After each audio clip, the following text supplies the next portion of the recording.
Ìbà Gani Adams ẹ jẹ́ kí n sọ Yorùbá gbogbo ẹ̀yin tẹ́ ń jáde fún ọ̀rọ̀ yìí lẹ́ ń ba ayé Yorùbá jẹ́ mo fẹ́ kẹ́ ẹ understand kinní kan gbogbo ẹ̀yin tẹ́ ń jáde tẹ́ ń sọ̀rọ̀ tẹ́ ń bú Sunday Igboho ẹ̀yin lẹ́kàn ń kó Ìbà Gani Adams sí àwọn nǹkan tó ń ṣẹlẹ̀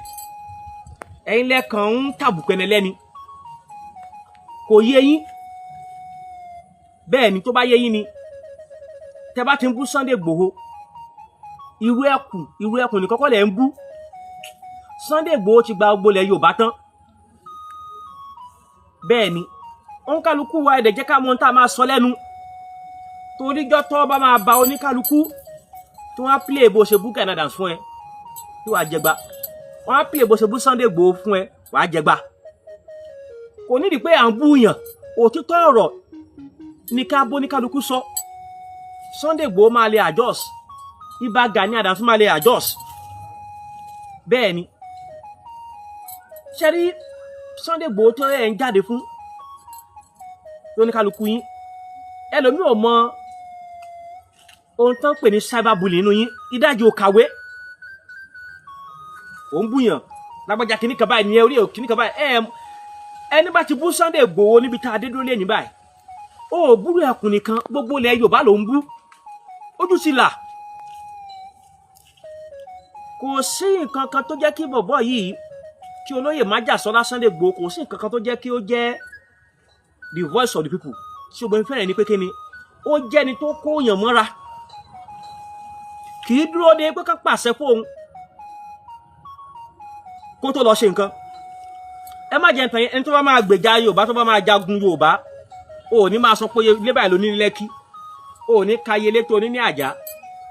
o ò ní rántí ìyàwó tó fẹ́ o ọ̀nà tí Sunday Igboho gbà tó fi jagun Ìbàràpá nìyẹn tó gbára mọ́ tó ṣẹlẹ̀ lẹ́yìn ìgbà tí Sunday Igboho ti Ìbàràpá dé wọ́n wá jólé ẹ̀ wọ́n jó mọ́tò ẹni tí mo mọ̀ dáadáa ni ọjọ́ tó wá bọ̀ sílé ẹ̀ ó kú ọ̀la lèmi kúrò nínú compound ibẹ̀ yẹn ẹbí bàbá lè rà ní bẹ́ẹ̀ ni a máa ń gbá tébù tẹ́nísì ni bàbá yẹn àtajá àtẹ̀wọ̀n ló kó mọ́ra báwo ni wọ́n ṣe nífẹ̀ẹ́ rẹ̀ ọ̀rọ̀ tó wà lẹ̀ kì í sọ̀rọ̀ ìwé ẹkùn nìkan ọ̀rọ̀ wípé gbogbo Yorùbá ló nífẹ̀ẹ́ Sunday Igboho ni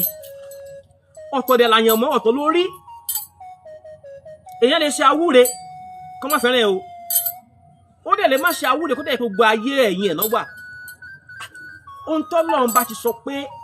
ẹni tọ́lọ́run bá ti fẹ́ràn ó fẹ́ràn ẹ̀ nìyẹn torí quality wo la rí lára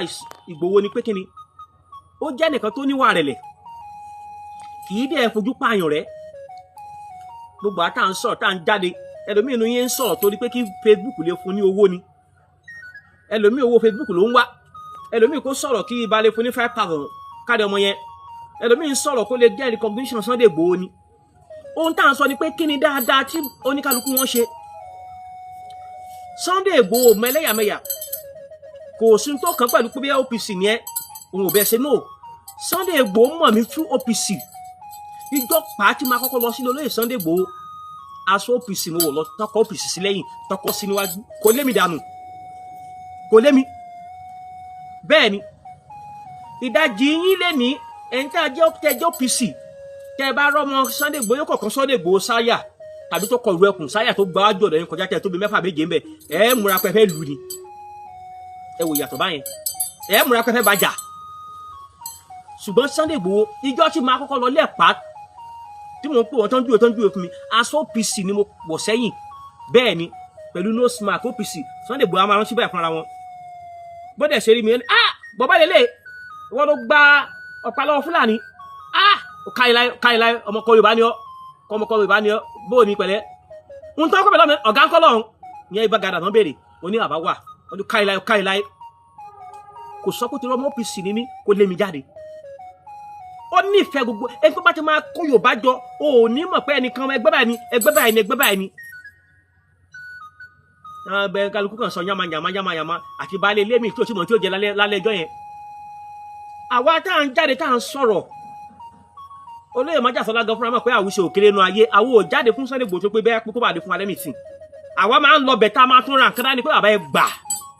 kí ṣe pé ká máa lọ pé bàbá ẹ mú wá ṣùgbọ́n tá a bá rí dáadáa ẹ̀yẹn jẹ́ ká sọ He's a man of everybody. He's a man of people. Bí mo ṣe débẹ̀ ní àbọ̀ ni pẹ̀lẹ́ ọ̀gá ń kọ́ mo ní wà kárí láyé. Pàápàá wọn sọ pé kí ló wá wọn kọ́ bó ṣe table tennis wọn kọ́ ń gbá table tennis lọ́nà nínú compound ẹ̀. Tó bá jẹ́wọ́ ni tó rá so OPC. Tó bá jẹ́wọ́ ni tó rọ́mọ tó kọ ìwé ọkùn sáyà. Àwọn tó kàn dé fìlà tó kọ Ìgbòho síwájú bẹ̀. Ẹni ní kó dó sẹ́nu géètì kò gbọdọ̀ wọlé. Ẹ máa ní kò sáyè.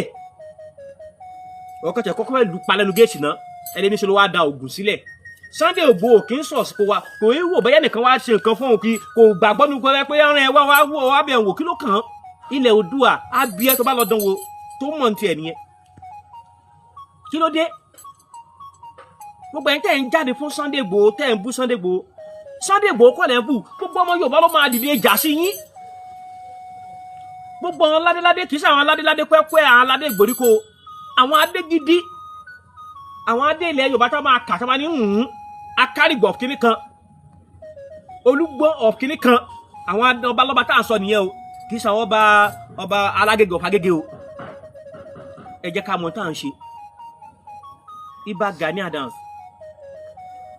kì í ṣe ẹni tẹ́ máa jà fún.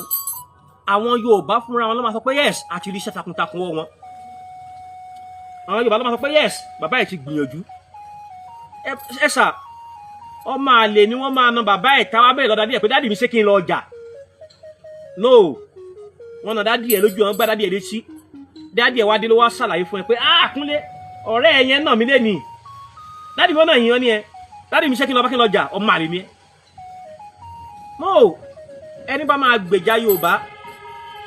kò ní dúró de àṣẹ. Ọ̀nà wà tá a lè gbèjà Yorùbá tó pé ọlọ́pàá gùn ò ní mú yàn. Àwọn onúgbò kan wà tó pé àwọn mọ̀dàrú àwọn oníṣẹ́ ibi yìí wà tá à ń pè ní bandit yìí wà. Anybody ló lè lọ́bẹ̀ tó lè lọ fèsì wọn kò sí ìjọba tó fẹ́ mú ẹ lé lórí. Wọ́n yìí gbàṣẹ rú yẹn. Wọ́n kì í gbàṣẹ rú yẹn. Yes mo bá olóyè jáde dáadáa. Mo bá wọn jáde dáadáa. Gbàtà lọ bàrẹ̀ pa àwọn gbàṣẹ lọ anybody. Gbàtà lọ sí Ìrè níbi tí Ògún wọlé sí ebi àbálẹ̀rẹ̀ ọjọ́ mọ̀ pé Sunday Igboho strong. Bẹ́ẹ̀ ni ẹni tó máa rìn ọmọ 25 years ò lè rìn ní ìrìn ẹsẹ̀ pé kán gbé mọ́tò lẹ̀. Bẹ́ẹ̀ ni ẹni tó bá máa jagun Yorùbá ò ní yọkùn. Bẹ́ẹ̀ ni ẹni tó bá máa jagun lẹ̀ Yorùbá kì í ṣe ẹni tá a sọ pé yes ológun máa ń síwájú ni Májàsọ́lá máa ń sọ kinní kan a ní ẹ̀kẹ́ sì mí lójú ogun náà kẹ́ ẹ padà a ní ẹ kọ́kọ́ sì mí níbẹ̀ náà. Dọ́ta lọ sí Ìrè bí tí Májàsọ́lá páàkì mọ́tò sí bí tá a wá fẹsẹ̀ rìn dé ó dàbẹ̀ ni pé kéèyàn láti yan Sanyo kó máa lọ sí Ìwó road Ìgbòho máa rántí kéèyàn páàkì mọ́tò sí irú Sanyo yẹn kó wá fẹsẹ̀ lọ sí Ìwó road máa yẹn rìn o àwa gan tá a jẹ̀lẹ̀ àwọn mí hẹlẹ́hẹlẹ́ ni nínú gbó yẹn nípa kúrò ń bẹ̀ kì í ṣe tó ń fojú yẹpẹrẹ èèyàn. Ìjọ tá a lọ sí Èkìtì bó ṣe lọ́lá tó bá ṣe mọ́tò ó bọ́lẹ̀ ẹnu mọ́tò ẹ̀ ó ní àwùṣẹ ó dẹ́ sílẹ̀kùn mo sílẹ̀kùn mọ́tò mi báyìí mo lọ FS35 Infinity ó wá wọbẹ̀ kò pẹ́ lẹ́nìkan látàwọn èèyàn mi náà ní Èkìtì ni Ọ̀sámìkà bá pé aláyé Ìgbòho mọ́tò mi ló máa wọ ní àwùṣẹ ò mọ́ bínú àjọ ọlọ́bàá nínú tiẹ̀ yẹ wọn mọ́tò rẹ̀ yóò mọ́ bínú sìn ó tún kó mọ́tò mi ó tún lọ mọ́tò Ọ̀sámìkà ẹ̀sà máa yẹn kóyàn mọ́ra sà mo bẹ Ọlọ́run kọ́nà fún mi nírú irú wà bẹ́ẹ̀ ó kóyàn mọ́ra ibi tó ní kálukú bá ní kùdìẹ̀kùdìẹ̀ sí ni kó lọ túnṣe bí tí kùdìẹ̀kùdìẹ̀ ní kálukú bá wà kó lọ túnṣe kọ́ọ̀tù ẹ̀kọ́ yẹn bí tí kùdìẹ̀kùdìẹ̀ ní kálukú bá wà ní kó lọ túnṣe is very very accommodative ó máa ń accommodate èèyàn kì í ṣe ẹni tó fojú pààyàn rẹ ó wọnú mọ́tò mi kò ju 2 minutes lọ Ọ̀sámìkà pé bàbá àwọn ẹni wá kílẹ̀kìtì ó ní àwùṣẹ wo jẹ́ lọ́wọ́ mọ́tò kejì rẹ yóò mọ̀ bínú bá wọn. Yes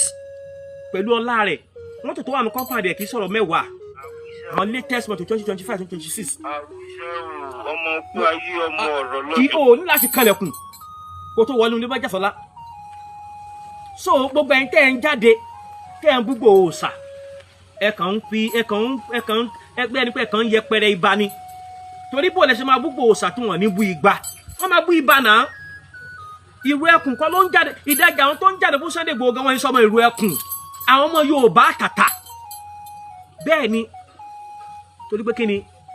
ó ń kálukú lórí ní tó ń ṣe mo bẹ̀ wá èébú kọ́ ló kàn ohun tó kàn ní pé kí ni gbogbo ẹni tí a bá pa ẹni olórí ẹ lọ ní ẹ̀mí ìfẹ́ àti ẹ̀mí ìkónimọ́ra kí kíní kó lè ṣe kí ni kó lè ṣe é ṣe ire o.